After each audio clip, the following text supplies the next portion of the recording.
Taste the Daily. தென் மாவட்ட மக்களை பாதிக்கும் வகையில் புதிய ரயில் பாதை திட்டத்தை வேண்டாம் என்ற விடியா திமுக அரசை கண்டித்தும் போதிய நிதி ஒதுக்காத மத்திய அரசை கண்டித்தும் அதிமுக சார்பில் கண்டன ஆர்ப்பாட்டம். ஜனவரி 19ஆம் தேதி காலை 9:30 மணியளவில் மதுரை ரயில் நிலையம் முன்பு கண்டன ஆர்ப்பாட்டம் நடைபெறும் என அதிமுக பொதுச் செயலாளர் எடப்பாடி கே பழனிசாமி அறிவிப்பு.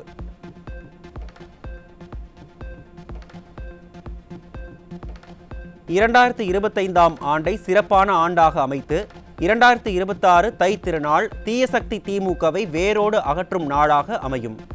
அதிமுக ஆட்சியில் கொண்டு வந்த திட்டங்களால் வேளாண் தொழில் சிறந்து விளங்கியது என அதிமுக பொதுச் செயலாளர் எடப்பாடி கே பழனிசாமி பேச்சு.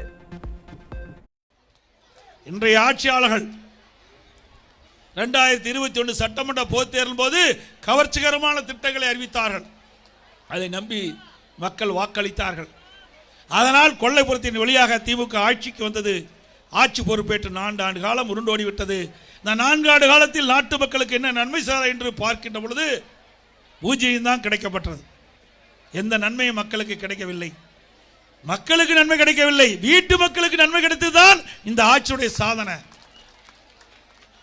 குடும்பத்தில் இருக்கின்றவர்களுக்கு ஆட்சி அதிகாரத்துக்கு வருவதற்காக இந்த ஆட்சியை பயன்படுத்திக் கொண்டிருக்கின்றார்கள்.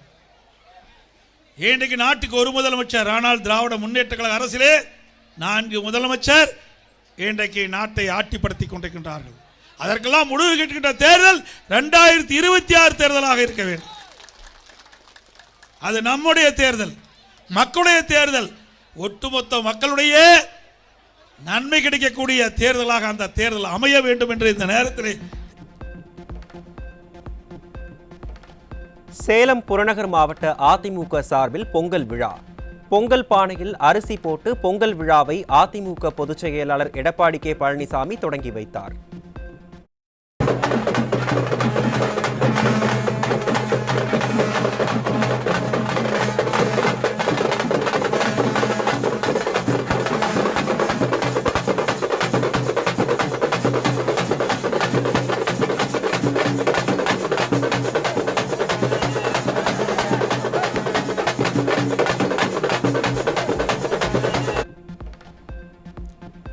நாமக்கல் மாவட்டத்தில் விவசாயம் செழிக்க காரணமான அல்லாள இளையநாயக்கரின் பிறந்த நாள்.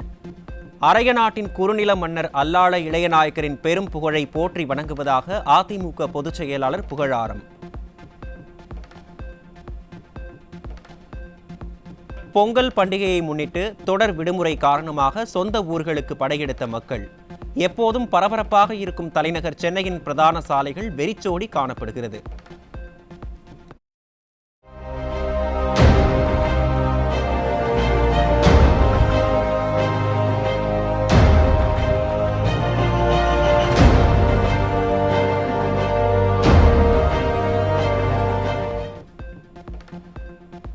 விழுப்புரத்தில் உள்ள காய்கறி மற்றும் பழ மார்க்கெட் பொங்கல் திருநாளில் வியாபாரமே இன்றி வெறிச்சோடி காணப்படுவதால் பெரும் நஷ்டத்தை சந்தித்திருப்பதாக வியாபாரிகள் வேதனை.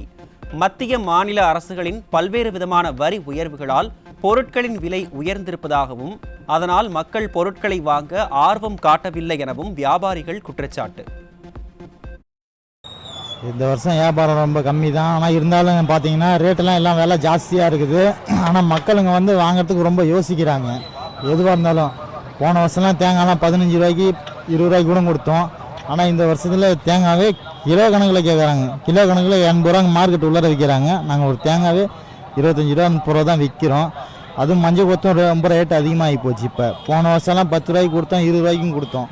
ஆனால் இந்த வருஷம் ரேட்டு கொஞ்சம் ஜாஸ்தியாகி போச்சு. இத்தனை வருஷத்தோட இந்த 2 வருஷமா பொங்கல் வியாபாரம் சரியாவே இல்லை. தீபாவளி சரியில்லை, பொங்கல் சரியில்லை, விநாயகர் சதுர்த்தி வியாபாரத்தில் எதுவுமே சரியில்லை. வியாபாரத்தில் நாங்களும் ரொம்ப நஷ்டம் இருக்கணும். வாங்கின மருந்துகள்ட்டும் எதுவும் கேட்டு வாங்க முடியல. அவங்க கொடுக்குற பொருள் நாங்கள் வச்சு வியாபாரம் பண்ண வேண்டியதாக இருக்குது. வர மக்களுங்க ரொம்ப கம்மியாக கேட்குது. அது என்னன்னு கொடுக்கறது வரியப்பட்ட எப்படி சார் செய்ய முடியலாமா? விவசாயிகள் அவங்க நல்லா இருந்தால் தான் நம்ம நல்லா இருக்க முடியும். அதை விட்டுவிட்டு வரி இதுக்கு வரி அதுக்கு வரி எதுக்கு எடுத்தாலும் வரி அதுக்கு தான் நம்ம 12 கட்டை போட்டு எங்கே பார்த்தாலும் ஓப்பன் பண்ணி அதுக்கு பஸ்ஸு டிக்கெட்டு விலை ஏறிடுச்சு. பஸ்ஸுக்கு இப்போ 3 ரூபா 4 ரூபா பஸ்ஸுக்கு டிக்கெட்டு. தேனி மாவட்டம் சுப்புலாபுரத்தில் கூலி உயர்வு கேட்டு 14 நாட்களாக வேலை நிறுத்த போராட்டத்தில் ஈடுபட்டுள்ள விசைத்தறி தொழிலாளர்கள் கருப்பு கொடி கட்டி கருப்பு பொங்கலை அனுசரித்தனர். ஸ்டாலின் அரசு தங்களது கோரிக்கைகளுக்கு செவிசாய்க்கவே இல்லை என வேதனை தெரிவித்துள்ளனர். கூலி உயர்வு 20% போனஸ் மற்றும் ஒரு அடிப்படை வசதி கேட்டு தான் இந்த வேலைநிறுத்த போராட்டத்தை ஆரம்பித்தோம். ஆனால் இன்னைக்கு வரைக்கும் நாங்கள் எல்லா அதிகாரிகளுக்குமே நாங்கள் சட்டப்படி நோட்டீஸ் கொடுத்துட்டோம். இங்கே இருக்க உரிமையாளருக்கும் கொடுத்துட்டோம். அவங்க காதில் கேட்குற மாதிரியே.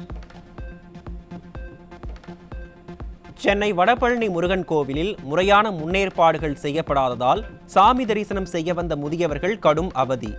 பொங்கல் திருநாளில் சாமி தரிசனம் செய்ய வந்தவர்களை கோயில் நிர்வாகம் கண்டுகொள்ளாமல் அலைக்கழித்ததாக குற்றச்சாட்டு. வடபழனி கோவிலுக்கு வந்திருக்கோம். முதியோர் லைன் இன்னைக்கு 8 மணிக்கு செவ்வாய்க்கிழமை எப்பவுமே திறப்பாங்க. ஆனா இந்த 10 மணி ஆகுது, இவ்வளோ நேரமும் நாங்க நின்று இருக்கோம். என்ன சார் இது அநியாயம்? பைசா தரவங்களுக்கு மட்டும் கேட்ட திறந்துட்டு உள்ள விடுறாங்க. அதை நான் கண்கூட பார்த்துட்டு வந்தேன். இதை அமைச்சர் பக்திமானா இருக்கார் ஒழிய அவருடைய செயல்பாடு பக்திக்கு உகந்ததாக எதுவும் இல்லை. திருச்சி மாவட்டம் துறையூர் அருகே பொங்கல் திருநாளில் ஸ்டாலின் அரசை கண்டித்து வீடுகளில் கருப்பு கொடி கட்டிய கிராம மக்கள். மக்கள் விரோத ஸ்டாலின் அரசு ஊராட்சிகளை மாநகராட்சியுடன் இணைக்கும் முயற்சிக்கும் நிலையில் அதை கண்டித்து கிராம மக்கள் ஆவேசம்.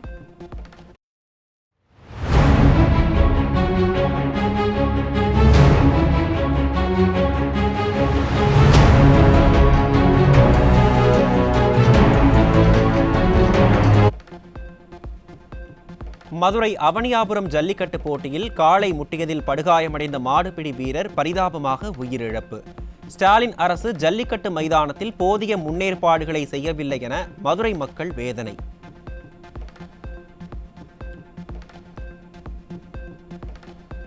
மதுரையில் கருணாநிதி பெயரில் பல கோடி ரூபாய் செலவு செய்து கட்டப்பட்ட ஜல்லிக்கட்டு மைதானம் மாடுகள் புல் மேய கூட பயன்படாமல் காற்று வாங்கும் அவலம்.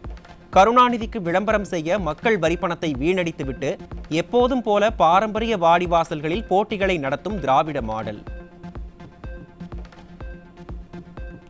கோடிக்கணக்கில் செலவு செய்து விளம்பரத்திற்காக ஜல்லிக்கட்டு மைதானம் திறந்து மருத்துவ வசதி, போக்குவரத்து வசதி, இருக்கை வசதி என கலராக கதை சொன்ன ஸ்டாலின் அரசு பாரம்பரியமாக ஜல்லிக்கட்டு போட்டிகள் நடைபெறும் மைதானத்தில் முறையான முன்னேற்பாடுகளை செய்யாமல் கோட்டை விட்டதால் படுகாயமடையும் மாடுபிடி வீரர்கள்.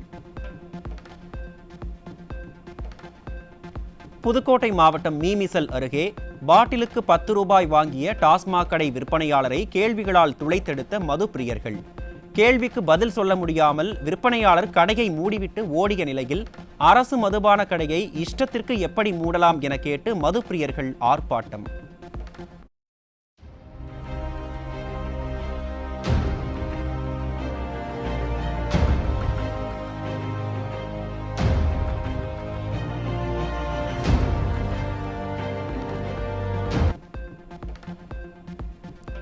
விழுப்புரம் ரயில் நிலையத்திலிருந்து கிளம்பிய ரயில் தண்டவாளத்தில் இருந்து கீழே இறங்கியதால் பரபரப்பு.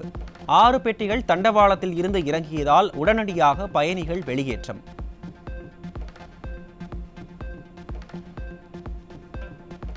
புதுச்சேரியில் மேலும் ஒரு குழந்தைக்கு HMPV வைரஸ் தொற்று உறுதி. இதுவரை மொத்தம் 3 குழந்தைகளுக்கு பாதிப்பு உறுதியாகி உள்ளதால் மக்கள் அச்சம். கஞ்சா விற்பனையில் ஈடுபட்டு கைதான இளைஞர் கடலூர் மத்திய சிறையில் உயிரிழப்பு.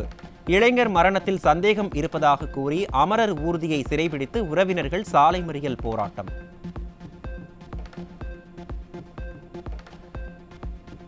திருப்பத்தூர் மாவட்டம் ஆலங்காயம் அருகே காரில் கடத்திச் செல்லப்பட்ட 10 கிலோ கஞ்சா பறிமுதல். திமுக ஆட்சியில் உளவுத்துறை உறங்கிக் கொண்டிருப்பதால் போதைப் பொருள் கடத்தல் தொடர்கதையாகி வருவதாக குற்றச்சாட்டு. காஞ்சிபுரம் புதிய ரயில் நிலையம் அருகே கஞ்சா விற்பனை செய்த நபர் சிக்கினார். திமுக ஆட்சியில் காவல்துறை மீது சிறிதும் பயமில்லாததே காரணம் என மக்கள் குற்றச்சாட்டு. திண்டுக்கல் மாவட்டம் சின்னாளப்பட்டியில் கஞ்சா கடத்திய 2 பேர் சிக்கினர். திமுக ஆட்சியில் தமிழகம் போதைப் பொருட்களின் புகலிடமாக மாறி வருவதாக மக்கள் வேதனை. திண்டுக்கல் மாவட்டம் கொடைக்கானலில் சுற்றுலா பயணிகளுக்கு கஞ்சா எண்ணெய் மற்றும் போதை காளான் விற்பனையில் ஈடுபட்ட 3 சிக்கினர். நிர்வாக திறனற்ற திமுக ஆட்சியில் சுற்றுலா பயணிகளையும் விட்டு வைக்காத போதைப் பொருள் கும்பல். கடலூரில் இளைஞர் ஒருவரை மர்ம கும்பல் கண்மூடித்தனமாக தாக்கும் சிசிடிவி காட்சிகள் வெளியாகி பரபரப்பு. ஸ்டாலின் ஆட்சியில் சட்டம் ஒழுங்கு சந்தி சிரிப்பதற்கு இந்த காட்சிகளே சாட்சி என மக்கள் விமர்சனம். எந்த மோட்டிவுமே கிடையாது சார். அவனுக்கு யார் இந்த சண்டை போடன்றதை கூட நான் எதிர்பார்க்கவே இல்லை. இவன் நம்ம என்ன பண்ண போறானுங்க, அவனை வந்து அவன் வேலை பார்க்குறான், நம்ம என்னடான்ட்டு தான் நான் கிளம்புனேன். சம்மந்தமே இல்லாம நான் நேரமா நான் தெரியல. ஈரோடு அருகே தெருநாய்கள் கடித்து உயிரிழந்த ஆடுகளை சாலையில் போட்டு விவசாயிகள் சாலை மறியலில் ஈடுபட்டதால் பரபரப்பு. ஸ்டாலின் அரசு தெருநாய்களை கட்டுப்படுத்த பல கோடி ரூபாய் நிதி ஒதுக்கி வரும் நிலையில் அந்த பணமெல்லாம் என்ன ஆனது என மக்கள் கேள்வி. தென்காசி மாவட்டம் சங்கரன் கோவிலில் அமைந்துள்ள சங்கர நாராயணர் கோயிலை சுற்றி குப்பைகளாலும் கழிவு நீராலும் துர்நாற்றம் வீசும் அவலம். புகார் அளித்தும் நகராட்சி நிர்வாகமும் ஸ்டாலின் அரசின் அறநிலையத்துறையும் நடவடிக்கை எடுக்கவில்லை என பக்தர்கள் வேதனை. செங்கல்பட்டு மாவட்டம் அச்சரப்பாக்கம் அடுத்த ஆத்தூர் சுங்கச்சாவடியில் கடும் போக்குவரத்து நெரிசல்.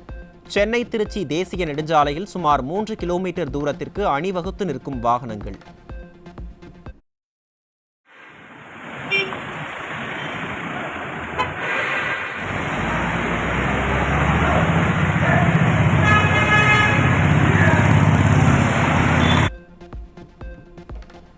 கோவை மாவட்டம் பொள்ளாச்சியில் 10வது ஆண்டு சர்வதேச பலூன் திருவிழா. ஜப்பான், பிரான்ஸ், பெல்ஜியம் உள்ளிட்ட நாடுகள் பங்கேற்பு.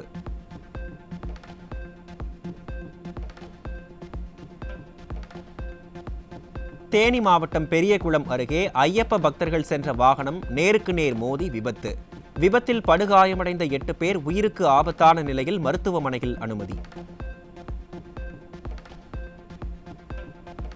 கிருஷ்ணகிரி மாவட்டம் ஊத்தங்கரை அருகே இருசக்கர வாகனங்கள் நேருக்கு நேர் மோதிக்கொண்ட கோர விபத்து. விபத்தில் சிக்கி 2 இளைஞர்கள் பரிதாபமாக பலியான நிலையில் ஒருவர் படுகாயம்.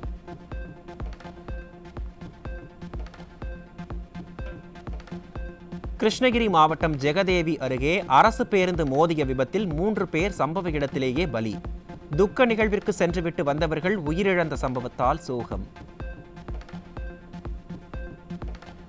பொருளாதார வளர்ச்சி, make in India, startup India என விளம்பரம் செய்து வரி என்கிற பெயரில் மக்களை வாட்டி வதைக்கும் மைனாரிட்டி பாஜக அரசு. மக்களை வதைத்துவிட்டு நேரடி வரி வசூலை ஆண்டுக்கு 15.6% உயர்த்தி இருப்பதாக விளம்பரம் செய்து கொள்ளும் மைனாரிட்டி பாஜக.